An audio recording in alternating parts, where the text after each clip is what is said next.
الكريم أما بعد فأعوذ بالله من الشيطان الرجيم بسم الله الرحمن الرحيم أفحسبتم أنما خلقناكم عبثا وقال في مقام آخر بلى قادرين على أن نسوي بنانا صدق اللہ العظیم۔ میرے واجب تکریم و تعظیم معزز سامعین، جیسا کہ آپ حضرات جانتے ہیں، ہمارا سلسلہ نقشبندیہ شاذلیہ کے ہفتہ وار مجلس جو فاروق اعظم کالونی کے اندر منعقد ہوتی ہے، اور اس کے اندر آپ تشریف لاتے ہیں اور اپنے قلوب کو ذکر اللہ سے منور کرتے ہیں، اللہ تبارک و تعالیٰ کی معرفت کا حصول کرتے ہیں، اور اللہ تبارک و تعالیٰ کے عظمت کو، اللہ تبارک و تعالیٰ کی شان کو اور نبی کریم صلی اللہ علیہ وسلم کی محبت کو، صحابہ کرام کی محبت کو اپنے دل کے اندر جگہ دیتے ہیں۔ یہ بہت کم لوگوں کو یہ بات نصیب ہوتی ہے کہ جن کو اللہ تبارک و تعالیٰ کی معرفت حاصل ہو جاتی ہے۔ اللہ تبارک و تعالیٰ کی معرفت جس انسان کو حاصل ہو جائے تو یہ ممکن نہیں ہے کہ وہ اللہ تبارک و تعالیٰ کی طرف لپکے نہیں۔ جس طرح ہمیں کسی انسان کی معرفت حاصل ہو جائے تو ہم اس کی طرف لپکتے ہیں، ہم اس سے میل جول رکھنا شروع کر دیتے ہیں، ہم اس کے ساتھ تعلق واسطہ بنانا شروع کر دیتے ہیں کہ یہ ڈاکٹر صاحب ہیں، ان کے ساتھ میرا تعلق واسطہ ہونا چاہیے کیونکہ کبھی کسی وقت بھی مجھے ان کی ضرورت پڑ سکتی ہے۔ یہ وکیل صاحب ہیں، اگر ہمیں ایسے کوئی آدمی بیٹھا ہو اور ہمیں پتہ نہ ہو کہ یہ آدمی وکیل ہے تو ہماری کبھی بھی ہمارے دل کے اندر اس کی عظمت، کبھی بھی ہمارے دل کے اندر اس کی معرفت جب پیدا نہیں ہوگی تو کبھی بھی ہمارے دل کے اندر اس طرح کا احترام پیدا نہیں ہوگا کہ جس طرح کا احترام ہونا چاہیے۔ جس کے اندر جتنی صفات ہوتی ہیں اس کا اتنا ہی زیادہ احترام کیا جاتا ہے، اس کی اتنی تکریم کی جاتی ہے، اور اس کی عظمت اتنی ہی بڑی اور اس کی شان و شوکت اتنی ہی بڑی دل کے اندر اتر جاتی ہے، چاہے وہ کیسا بھی انسان ہو۔ یعنی دنیاوی اس کے پاس کوئی عہدہ ہے، کوئی ڈی ایس پی ہے، کوئی ایس پی ہے، کوئی اس طرح اور کوئی تھانے دار ہے، اور وکیل ہے، ڈاکٹر ہے، اور اس کے علاوہ کوئی بڑا عالم دین ہے، کوئی بڑا پیر ہے، کوئی بڑا مفتی ہے، تو ہم جو ہے اس کی صفات کے ساتھ اس کو تولتے ہیں۔ جب اس کی صفات جتنی زیادہ ہوتی ہیں تو ہماری دل کے اندر اس کی اہمیت اتنی زیادہ بڑھ جاتی ہے، اس کی عظمت اور اس کا مقام ہمارے دل کے اندر بہت زیادہ بڑھ جاتا ہے، صرف اور صرف ان کی صفات کی وجہ سے۔ اگر اس کے اندر کوئی صفت بھی نہ ہو تو پھر ہمارے دل کے اندر اس انسان کا کوئی مقام نہیں بیٹھتا، کہ ظاہر ہے اس کے اندر کوئی صفت ہی نہیں ہے، حتیٰ کہ اس کے اندر کوئی اچھائی کی بھی صفت نہیں ہے، وہ جھوٹا ہے تو جھوٹ ہونے کی وجہ سے، اب بری صفت ہے اس کے اندر تو سچ نہ ہونے کی وجہ سے اس کی اہمیت ہمارے دل سے اتر جاتی ہے۔ کوئی دھوکے باز ہے، چاہے وہ کتنا ہی خوبصورت کیوں نہ ہو، کتنا ہی مالدار کیوں نہ ہو، ایک دفعہ اس نے ہمارے ساتھ دھوکہ کر لیا تو پھر ہمیشہ کے لیے ہم اس سے معاملات میں بہت زیادہ احتیاط کرتے ہیں، اور کبھی بھی اس کے ساتھ معاملہ کرنا اچھا نہیں سمجھتے، بہتر نہیں سمجھتے، اور دوبارہ یہی سمجھتے ہیں کہ ہم دوبارہ ہی دھوکے کے اندر ملوث ہوں گے۔ تو اللہ تبارک و تعالیٰ کی بھی اسی طرح صفات ہیں۔ جب تک ہم اللہ تبارک و تعالیٰ کی صفات کو نہیں پہچانیں گے، اللہ تبارک و تعالیٰ کی عظمت، اللہ تبارک و تعالیٰ کی معرفت، اللہ تبارک و تعالیٰ کا مقام، اللہ تبارک و تعالیٰ کی شان و شوکت ہمارے دلوں کے اندر نہیں بیٹھی۔ ہمارے ایک استاد ہیں شیخ الحدیث مولانا عبدالسلام صاحب رحمۃ اللہ علیہ، وہ فرمایا کرتے تھے کہ ایک دفعہ میں دورہ حدیث کے طلباء کو پڑھا رہا تھا تو میرے پاس ایک آدمی آیا، اس نے ایک عربیوں کی طرح جوبہ پہنا ہوا اور سر پر پگڑی پہنی ہوئی تھی، تو سفید اس کی اچھی داڑھی تھی اور لگ رہا تھا کہ کوئی صاحب علم آدمی ہے۔ تو وہ فرماتے ہیں کہ میں نے طلباء کو پیچھے بٹھا دیا کہ جائے وہاں پر سبق یاد کریں، اور اس کو قریب بٹھا دیا کہ دعا سلام کی، اور حال احوال پوچھنے کے بعد میں نے اس سے پوچھا کہ ہاں کس سلسلے میں آپ تشریف لائیں، تو وہ کہنے لگا کہ میرا نام یوسف ہے۔ یعنی جس طرح دیہاتی لوگ ہیں، اب اصل نام تو یوسف ہے، یعنی یا سے پڑھا جاتا ہے، لیکن جو دیہاتی لوگ ہیں یا کو جیم کے ساتھ پڑھتے ہیں اور یوسف کہتے ہیں۔ تو جو ہی اس نے کہا کہ میرا نام یوسف ہے تو وہ استاذ فرماتے ہیں کہ میرے دل و دماغ میں جو اس کا ایک تصور قائم ہوا تھا کہ یہ کوئی شیخ الحدیث صاحب ہیں، یہ کوئی بہت بڑا عالم دین ہے، یہ کوئی بہت بڑا آدمی ہے، تو وہ سارے کا سارا جو بھوت ہے وہ میرے ذہن سے اتر گیا، کیونکہ اب میں سمجھ چکا تھا کہ یہ پڑھا لکھا آدمی نہیں ہے، یہ تو عام دیہاتی آدمی ہے۔ تو پھر میں نے طلباء کو بلایا کہ آج تم تو سبق پڑھ دو، یہ تو یوسف ہے۔ یعنی جو ہی اس نے زبان اپنی کھولی تو ساری کی ساری اس کی صفات جو ہیں وہ ظاہر ہوگی، اور جو ایک دوسرے یعنی استاد فرماتے ہیں میرے اوپر ایک اس صفات جو میں نے اس کے اندر سمجھی تھی کہ یہ صفات کے یہ حامل ہے، یہ کوئی عالم دین ہے، کوئی محدث ہے، کوئی بڑا آدمی ہے، تو وہ سارے کا سارا جو بھوت ہے وہ خاک ہو گیا، وہ ختم ہو گیا، اور مجھے پتہ چل گیا کہ یہ یوسف کو یوسف کہہ رہا ہے، تو اس سے پتہ چلتا ہے کہ یہ کوئی پڑھا لکھا آدمی نہیں ہے۔ تو آدمی کی جو صفات ہوتی ہیں ان کی وجہ سے وہ پہچانا جاتا ہے۔ تو اللہ تبارک و تعالیٰ کی بھی بے شمار صفات ہیں جن کی وجہ سے اللہ تبارک و تعالیٰ کی معرفت حاصل ہوتی ہے۔ یعنی جس طرح اللہ تبارک و تعالیٰ کے صفاتی نام ہیں وہ بے شمار نام ہیں، یعنی ایک تو وہ نام ہے جو 99 نام ہم پڑھتے ہیں قرآن کریم کے شروع کے اندر لکھے ہوتے ہیں، اور اس طرح اور اسماء الحسنہ 99 نام لکھے ہوتے ہیں، لیکن اس کے علاوہ اللہ تبارک و تعالیٰ کی بے شمار اور بھی صفات ہیں جو اس کے ہٹ کر ہیں۔ تو جب اللہ تبارک و تعالیٰ کی معرفت ہمارے دلوں کے اندر آئے گی تو وہ اللہ تبارک و تعالیٰ کی صفات کی وجہ سے آئے گی۔ کس طرح کہ جب اللہ تبارک و تعالیٰ ہمارا خالق ہے، اللہ تبارک و تعالیٰ فرماتے ہیں ہم خلقوا من خیر شیء ام هم الخالقون، کہ تم کیا سمجھتے ہو کہ تمہیں ایسی پیدا کر دیا گیا یا تم خود اپنے آپ کو تم نے پیدا کر دیا ہے؟ افحسبتم انما خلقناکم عبثا، کہ کیا تم سمجھتے ہو کہ ہم نے تمہیں فضول پیدا کر لیا، ایسی ہی پیدا کر لیا، کوئی وجہ نہیں تھی، ایسی ہی فضول پیدا کر دیا۔ اللہ تبارک و تعالیٰ فرماتے ہیں ہم نے آپ کو پیدا کیا،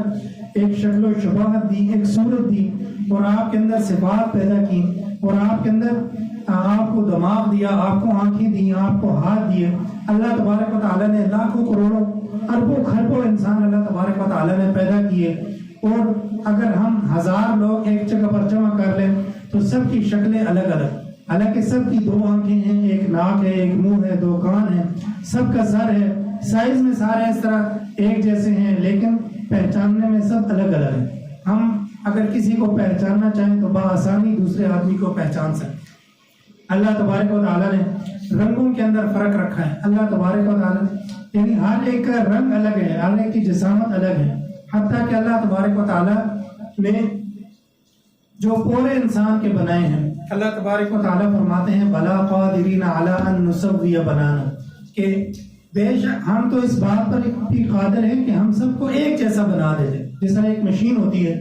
اب وہ مشین جو ہے وہ پیکنگ کرتی ہے تو سب پیکٹ ایک جیسے وہ بناتی ہے۔ اب کمپیوٹر میں کوئی پرنٹ نکالتے ہیں تو وہ ایک جیسا سارا پرنٹ نکالتے ہیں۔ اب یہ انسان کی بنائی ہوئی چیز یہ ہر ایک کو ناپ تول کر ایک جیسا بنائی، لیکن اللہ تبارک و تعالیٰ نے ایسی چیزیں بنائی ہیں کہ ہم اگر صرف انسان اپنے اندر ہی صرف اپنی باڈی پر، اپنے جسم پر ہی غور و فکر شروع کر دے تو اس کو اللہ کی معرفت حاصل ہو۔ صرف انسان جو ہے اپنے پوروں پر غور کرنا شروع کر دے کہ لاکھوں کروڑوں انسان ہیں، ان کے سب کے پورے الگ الگ ہیں، کیونکہ انسان کو فطرت پر پیدا کیا گیا ہے۔ اب جو آپ سرکاری اداروں کے اندر جائیں تو وہاں آپ کے سائن جو ہے وہ قبول نہیں کیے جاتے، آپ کا جو انگوٹھا ہے وہ قبول کیا جاتا ہے۔ انگوٹھا قبول کرنے کی وجہ کیا ہے؟ کیوں؟ اس لیے کہ ہر انسان کو جو انگوٹھا ہے اور انگوٹھے کے جو نشانات ہیں وہ سب کے الگ الگ ہیں،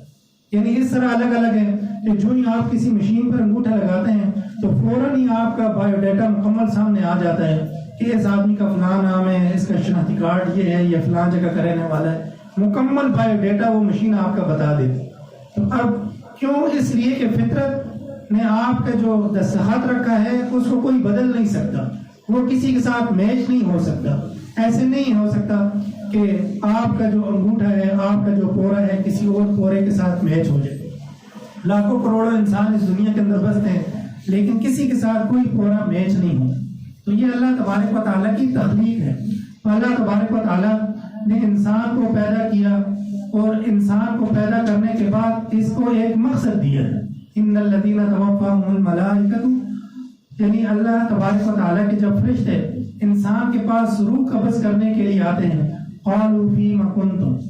یعنی پوچھتے ہیں کہ تم کس چیز کے اندر پڑے ہوئے ہو، ظالمین انفسہم قالوا فیما کنتم، یعنی وہ لوگ جو اپنے اوپر ظلم کرتے ہیں، اللہ تبارک و تعالیٰ کی معرفت نہیں حاصل کرتے، اللہ تبارک و تعالیٰ کو پہچانتے نہیں ہیں اور گناہوں کے اندر پڑے رہتے ہیں، تو جب فرشتے آخری وقت میں ان کے پاس پہنچتے ہیں تو فرشتے پوچھتے ہیں فیما کنتم،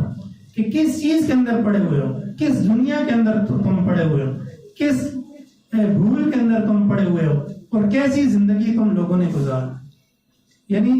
اللہ تبارک و تعالیٰ نے تمہیں جس مقصد کے لیے بھیجا تھا اس مقصد کو تم نے پورا تو نہیں کیا، جس مقصد کے لیے اللہ تبارک و تعالیٰ نے تمہیں پیدا کیا تھا، اور اللہ تبارک و تعالیٰ کا پیدا کرنے کا مقصد کیا تھا، وَمَا خَلَقْتُ الْجِنَّ وَالْإِنسَ إِلَّا لِيَعْبُدُونَ، کہ ہم نے جن و انس کو اپنی عبادت کے لیے پیدا کیا، مَا عَرَفْنَاكَ حَقَّ مَعْرِفَتِكَ وَمَا عَبَدْنَاكَ حَقَّ عِبَادَتِكَ، کہ ہم نے نہ اللہ تبارک و تعالیٰ کی معرفت کا حق حاصل کیا ہے، اور نہ ہم نے اللہ تبارک و تعالیٰ کو ایسا پہچانا ہے جس طرح اللہ تبارک و تعالیٰ کی پہچان کا حق ہے، اور نہ اللہ تبارک و تعالیٰ کی ایسی عبادت کی ہے جس طرح اس کی عبادت کا حق ہے۔ یعنی اللہ تبارک و تعالیٰ کی معرفت کیسے حاصل ہوگی، کہ وہ ہمارے اعمال سے پتہ چلے گا، کہ ہمارے اعمال جیسے ہوں گے اس طرح کی معرفت اس آدمی کو حاصل ہے، جس طرح کے انسان کے اعمال ہیں اس کی معرفت اسی طرح کی ہے۔ اگر کوئی آدمی اللہ تبارک و تعالیٰ کو زیادہ بہتر طور پر اس کو معرفت حاصل ہے، جیسے انبیاء علیہ السلام کا طبقہ، اب انبیاء علیہ السلام کی زندگی کو دیکھا جائے، ہر نبی کی زندگی کو اگر ہم انفرادی طور پر دیکھیں تو ہمیں نبی کی زندگی کے اندر کسی موقع پر، کسی لمحے پر بھی اللہ تبارک و تعالیٰ کی نافرمانی نظر نہیں آتی، کسی موقع پر بھی انہوں نے اللہ تبارک و تعالیٰ کی کوئی نافرمانی نہیں کی۔ اسی طرح اور جو فرشتے ہیں ان کے اندر اللہ تبارک و تعالیٰ نے یہ مادہ رکھا ہی نہیں کہ وہ اللہ تبارک و تعالیٰ کی نافرمانی کر سکیں۔ پھر اس کے علاوہ جو دیگر انسان ہیں، ہم جیسے لوگ ہیں، ہم تو یعنی اللہ تبارک و تعالیٰ کو کسی طرح پہچان ہی نہیں سکے، میرے سمیت جتنے بھی لوگ ہیں، اللہ تبارک و تعالیٰ کی جو معرفت کا حق ہے، جس طرح صفت رزق لے لیں کہ اللہ تبارک و تعالیٰ کی جو صفت رزق ہے کہ ایسا رزق اللہ تبارک و تعالیٰ عطا کرتے ہیں کہ ہر مخلوق کا اللہ تبارک و تعالیٰ نے الگ الگ رزق رکھا ہے، اور وہ رزق اس کو مل کر رہتا ہے، اور جب تک حدیث مبارکہ میں آتا ہے کہ جب تک انسان اپنا رزق مکمل نہ کر لے تو اس کو موت واقع نہیں ہو، وہ مر نہیں سکتا جب تک وہ اپنا رزق کا آخری دانہ تک نہ کھائے۔ اب ہمارے جو رزق ہوتا ہے، روٹی ہوتی ہے اور دیگر سبزیاں ہوتی ہیں اور گوشت وغیرہ جو ہوتا ہے وہ ہم اپنے طریقے سے پکا کر اس کو کھاتے ہیں۔ اب جانوروں کا جو رزق ہے وہ اللہ تبارک و تعالیٰ نے اس کا بندوبست کر دیا اور وہ اپنے طریقے سے کھاتے ہیں۔ اسی طرح چیونٹیوں کا رزق اللہ تبارک و تعالیٰ نے اپنے طریقے سے رکھ دیا ہے، پرندوں کا رزق اللہ تبارک و تعالیٰ نے اپنے مطابق رکھ دیا۔ تو ہر مخلوق جو ہے وہ کھا رہی ہے، ہر مخلوق کو رزق اللہ تبارک و تعالیٰ پہنچا رہے ہیں، اور حتیٰ کہ اگر کوئی چیونٹی ایک پتھر کے اندر بھی رہتی ہے تو اللہ تبارک و تعالیٰ اس پتھر کے اندر بھی اس کو رزق پہنچاتے ہیں۔ تو اب یہ ڈیوٹی اگر کسی انسان کے ذمہ لگا دی جاتی کہ تم نے باقی مخلوقات کو رزق دینا ہے، تو بتاؤ یہ کوئی انسان اس کو پورا کر سکتا تھا؟ ایک یہ واقعہ جو عام سلیمان علیہ السلام کے بارے میں ایک مشہور واقعہ ہے کہ انہوں نے وہ ایک دعوت کی کہ جی ساری مخلوقات کی دعوت کی جائے، تو وہاں انہوں نے مہینوں لگا کے وہ کھانا تیار کیا، اور سمندر سے ایک مچھلی نکلی اور اس نے سارا ایک ہی نوالا بنا لی، اور کہنے لگی کہ اے سلیمان، تو نے مجھے آج ایک ہی لقمہ دیا ہے، ایسے لقمے اللہ تبارک و تعالیٰ روزانہ مجھے 10 لقمے ایسے اللہ تبارک و تعالیٰ مجھے روز دیتے، اور بڑی بڑی مچھلیاں اللہ تبارک و تعالیٰ نے سمندروں کے اندر رکھی ہیں، اور ان کا رزق کہاں سے پورا ہونا، وہ زندگی کیسے گزار رہی ہیں، اللہ تبارک و تعالیٰ نے ان کی زندگی کیا ایسا بندوبست کیا۔ تو یہ رزق کی جو صفت ہے اس پر ہم غور و فکر کریں تو ہمیں اللہ تبارک و تعالیٰ کی معرفت حاصل ہو جائے۔ اللہ تبارک و تعالیٰ کی صفت خالقیت پر اگر بات کریں، اس کے اندر غور و فکر کریں تو اللہ تبارک و تعالیٰ کی معرفت ہمیں حاصل ہو جائے، اور جب اللہ تبارک و تعالیٰ کی معرفت حاصل ہو جائے تو ہمیں احسان کی جو صفت ہے وہ حاصل ہو جائے. احسان کیا چیز ہے؟ نبی کریم صلی اللہ علیہ وسلم نے حضرت جبریل سے پوچھا کہ مل احسان، احسان کیا ہے؟ تو حضرت جبریل امین نے جواب دیا ان تعبد اللہ کانک ترا، کہ تمہاری عبادت ایسی ہو جائے گویا کہ تم اللہ تبارک و تعالیٰ کو دیکھ رہے ہو. یعنی تم اللہ تبارک و تعالیٰ کی معرفت کو اس طرح کا حاصل کر لو گویا کہ وہ کبھی دل سے جائے ہی نہیں. تم سو رہے ہو تب بھی تمہارے دل کے اندر اللہ تبارک و تعالیٰ کی معرفت ہو، اپنے کاموں کے اندر مشغول ہو تب بھی اللہ تبارک و تعالیٰ کی معرفت تمہارے دل کے اندر ہو. جب تم اپنے گھر والوں کے ساتھ ہو تب بھی اللہ تبارک و تعالیٰ کی معرفت حاصل ہو. جب تم کسی سفر کے اندر ہو تب بھی اللہ تبارک و تعالیٰ کی معرفت حاصل ہو. یعنی یہ معرفت کا ایسا روگ اپنے دل کو لگا لے کہ ہر وقت تمہارے دل کے اندر اللہ اللہ اللہ اللہ یہ ہو جائے. تو یہ اللہ تبارک و تعالیٰ کی جب معرفت حاصل ہو جائے گی تو پھر انسان کو پھر جو اللہ تبارک و تعالیٰ کے احکامات ہیں، رسول اللہ صلی اللہ علیہ وسلم کی شریعت ہے، وہ ہمیں آسان لگنی شروع ہو جائے. نماز کیوں بوجھ بن جاتی ہے؟ اس لیے بوجھ بن جاتی ہے کہ اللہ تبارک و تعالیٰ کی معرفت نہیں ہے. روزہ کیوں بوجھ بن جاتا ہے؟ اس لیے کہ اللہ تبارک و تعالیٰ کی معرفت نہیں ہے. اب حج انسان پر فرض ہے اور مختلف قسم کی ہیلے بہانے تلاش کیے جاتے ہیں کہ نہیں جی مجھ پر حج فرض نہیں ہے، یہ فریضہ باقی ہے، یہ فریضہ باقی. حالانکہ جو ہی انسان کے اندر یعنی استطاعت ہو جائے حج کی تو فوراً ہی حج اس پر ضروری ہے کہ اس کو چاہیے کہ وہ حج کر لے. اب کوئی یہ نہیں ہے کہ وہ وراثت کا بھی حق نکالے اور فلاں کا بھی حق نکالے، فلاں کا بھی حق نکالے. ان لوگوں نے ایسے بہانے بنائے ہوئے تاکہ حج جو ہے وہ مجھ سے ساقط ہو جائے، تو حج اس سے ساقط نہیں ہوتا، وہ اس پر لازم ہی رہے. اسی طرح زکوٰۃ کے مختلف ہیلے بہانے بنائے جاتے ہیں، یعنی اگرچہ وہ جائز ہیلے بہانے ہیں لیکن اللہ سے ہیلے بہانے کرتے ہیں. اللہ سے ہیلے بہانے وہ کرتا ہے جس کو اللہ تبارک و تعالیٰ کی کوئی معرفت حاصل نہ ہو. یعنی زکوٰۃ کے اندر مختلف ہیلے بہانے تلاش کی جاتے ہیں. اور معرفت اور زکوٰۃ کئی لوگوں پر فرض ہوتی ہے، اپنا کاروبار ہوتا ہے اور صاحب نصاب ہوتے ہیں لیکن وہ زکوٰۃ نہیں دے رہے ہوتے، سال سال گزر جاتے ہیں، ان کو پتہ ہی نہیں ہوتا ہے کہ ہم نے زکوٰۃ بھی دینی اور زکوٰۃ ان پر فرض ہوتی ہے. اور اس طرح اور دیگر احکامات ان پر ضروری ہوتے ہیں لیکن ان کو اس وجہ سے سمجھ نہیں آتی کیونکہ ان کو اللہ تبارک و تعالیٰ کی معرفت حاصل نہیں ہوتی. اور جب انسان کو اللہ تبارک و تعالیٰ کی معرفت حاصل ہو جائے، اللہ تبارک و تعالیٰ اس کو سمجھ میں آ جائے تو پھر اس کی عبادت بھی اس کے اندر بھی اس کو مزہ آنے لگ جاتا ہے. پھر اس کو یعنی اس کا دل کرے یا نہ کرے وہ عبادت کر کے ہی سوتا ہے، وہ نماز پڑھ کے ہی سوتا ہے، اپنی نماز مکمل کر کے ہی سوتا ہے. اور چاہے اس کا دل مانے یا نہ مانے وہ روزہ نہیں چھوڑتا، چاہے اس کا دل مانے یا نہ مانے وہ زکوٰۃ ادا کر کے ہی رہتا ہے، چاہے اس کا دل مانے یا نہ مانے وہ حج پر جا کر ہی رہتا ہے. تو یہ اللہ تبارک و تعالیٰ کی معرفت ہے اور اللہ تبارک و تعالیٰ کا یہ عشق ہے. اور ان تعبد اللہ کانک تراہ فإن لم تکن تراہ فإنہ یراک. اب جس آدمی کو معرفت حاصل نہیں ہے تو وہ کیا کرے؟ تو پھر وہ اتنی تو کیفیت کم از کم اپنے اوپر طاری کر لے کہ اس کو اگر اللہ تبارک و تعالیٰ کہ وہ اللہ تبارک و تعالیٰ کو نہیں دیکھ رہا تو اللہ تبارک و تعالیٰ تو اس کو دیکھ رہا ہے. اللہ تبارک و تعالیٰ کی تو ہر وقت اس پر نظر ہے. اب ہم کسی ایریے کے اندر چلے جاتے ہیں اور وہاں پر لکھا ہو کہ کیمرے کی آنکھ آپ کو دیکھ رہی ہے تو ہم کتنا محتاط ہوتے ہیں، ہم ہلتے بھی نہیں ہیں اور کوئی اس طرح کی حرکت بھی نہیں کرتے کہ جس طرح کہ کوئی دیکھے ہمیں ہنسے. ہم بڑے با ادب ہو کر وہاں کھڑے ہوتے ہیں اور کوئی اس طرح کا کوئی کام نہیں کرتے جو ہماری بدنامی کا باعث ہو. اب ایک کیمرہ لگا دیا جائے تو وہ ہمارے اوپر اتنا خوف اور اتنا ہم پر جو خوف ہم پر وہ ایک بٹھا دیتا ہے. تو اس طرح کا اللہ تبارک و تعالیٰ کی آنکھ تو ہر وقت انسان کو دیکھتی، کوئی لمحہ ایسا انسان پر نہیں گزرتا کہ اللہ تبارک و تعالیٰ کی آنکھ نہ دیکھ رہی. اب ہم معاملات کرتے ہیں، اپنا کاروبار کرتے ہیں، جاب کرتے ہیں اور دیگر لوگوں کے ساتھ لین دین کرتے ہیں، تو اب ہمارے معاملات کیسے ہیں؟ آیا وہ شریعت کے مطابق ہیں؟ یہ شریعت کے مطابق نہیں ہے. اگر ہم پر یہ کیفیت طاری ہو جائے کہ اللہ تبارک و تعالیٰ ہمیں دیکھ رہے ہیں، ہر وقت یہ کیفیت طاری ہو جائے تجارت کے دوران، کسی کے ساتھ لین دین کے دوران، کسی کے ساتھ گفتگو کے دوران، اسی طرح اور ہم گھر والوں کے ساتھ کیسا تعلق واسطہ ہے، اور دوستوں کے ساتھ ہمارا کیسا تعلق واسطہ ہے، اور ہماری عبادتیں کیسی ہیں، ہماری ریاستیں کیسی ہیں. تو یہ ساری کی ساری چیزیں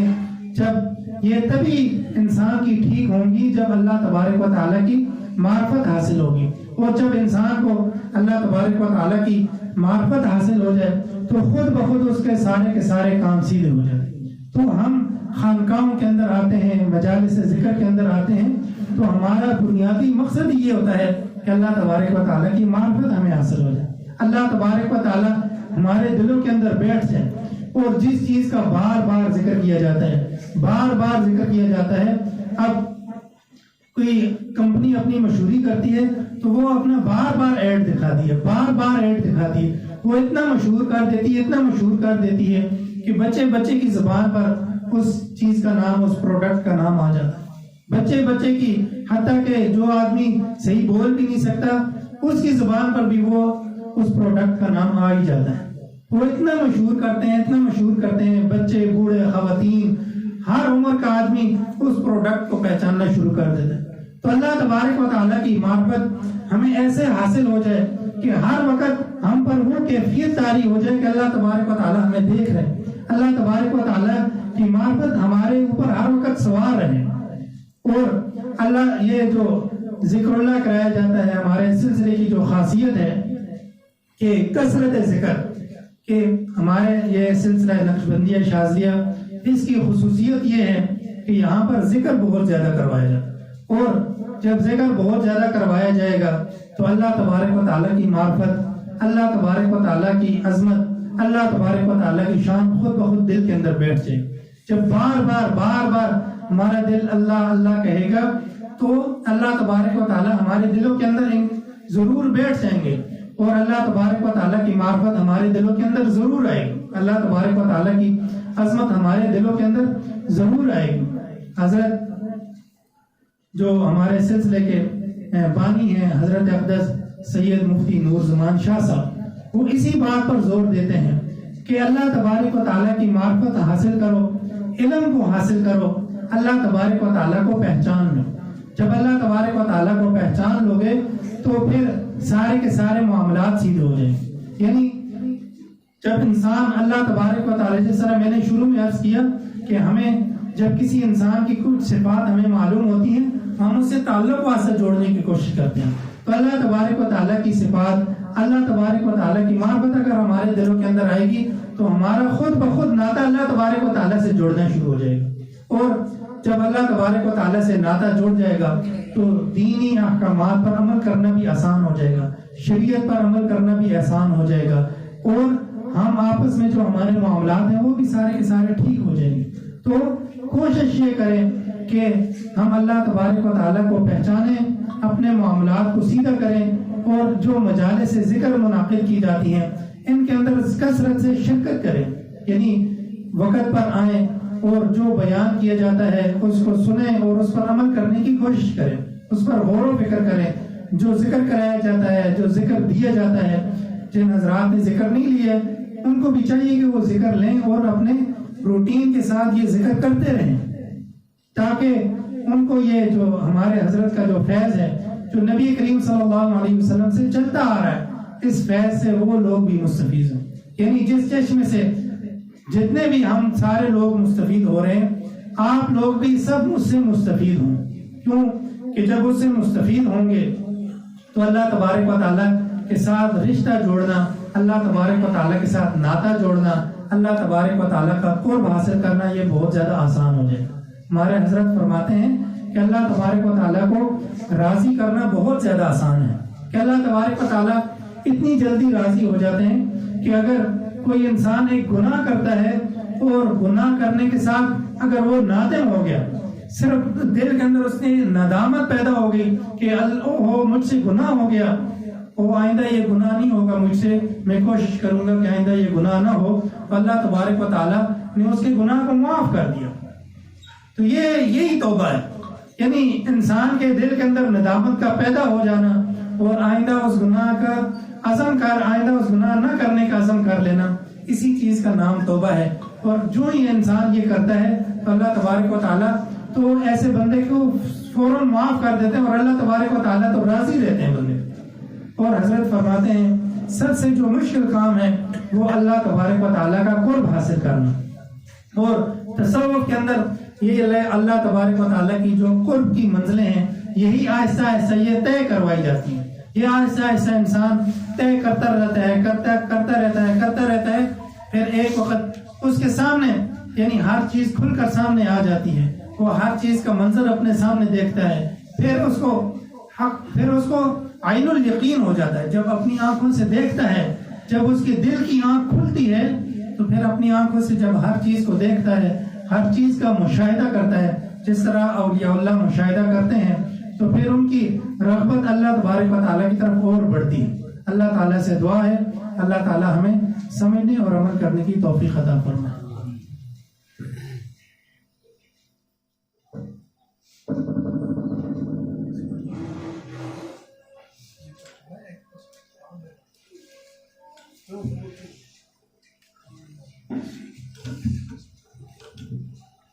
سب آگے آ جائے، سب ساتھ آگے آ جائے، ساتھ بھائی آگے آ جائے.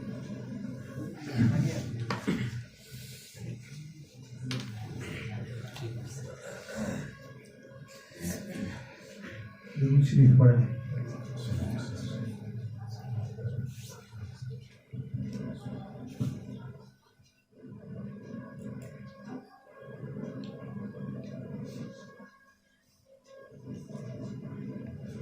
میں ایک منقبر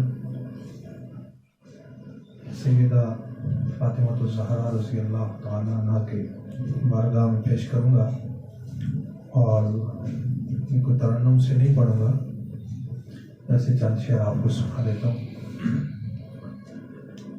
خدا کی رحمت کا اس زمین پر نزول ہوتا رہا کرے گا، خدا کی رحمت کا اس زمین پر نزول ہوتا رہا کرے گا، کہ جس زمین پر ادب سے ذکر بطول ہوتا رہا کرے گا. انہی کی چوکھٹ سے عشق خیر الورا کی دولت ملا کرے گی، انہی کی چوکھٹ سے عشق خیر الورا کی دولت ملا کرے گی، انہی کے در سے ولایتوں کا حصول ہوتا رہا کرے گا. وہ جن کو میرے نبی نے اپنے جگر کا ٹکڑا کہا ہوا ہے، وہ جن کو میرے نبی نے اپنے جگر کا ٹکڑا کہا ہوا ہے، ہر ایک پتھر انہی کی نسبت سے پھول ہوتا رہا کرے گا. جو ان کے در سے محبتوں کی لطیف کرنیں سمیٹتا ہو، وہ دل ہمیشہ خدا کے آگے قبول ہوتا رہا کرے گا. اسی پہ عرفان حق تعالیٰ کے سارے منظر کھلا کریں گے. منظر کا ایک معنی کھڑکی بھی ہوتا ہے. اسی پہ عرفان حق تعالیٰ کے سارے منظر کھلا کریں گے، جو ان کی پاکیزہ رہ گزاروں کی دھول ہوتا رہا کرے گا. مجھے سے کمی کو میرا اللہ ان کے صدقے نوازتا ہے، مجھے سے کمی کو میرا اللہ ان کے صدقے نوازتا ہے. مجھے یقین ہے کہ ان کا صدقہ وصول ہوتا رہا کرے گا.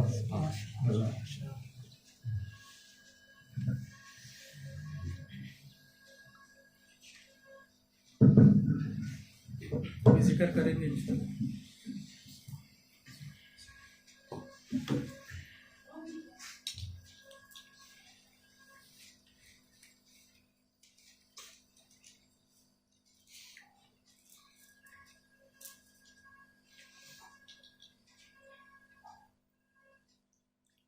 لا إله إلا الله، لا إله إلا الله، لا إله إلا الله، لا إله إلا الله، لا إله إلا الله، لا إله إلا الله، لا إله إلا الله، لا إله إلا الله، لا إله إلا الله، لا إله إلا الله،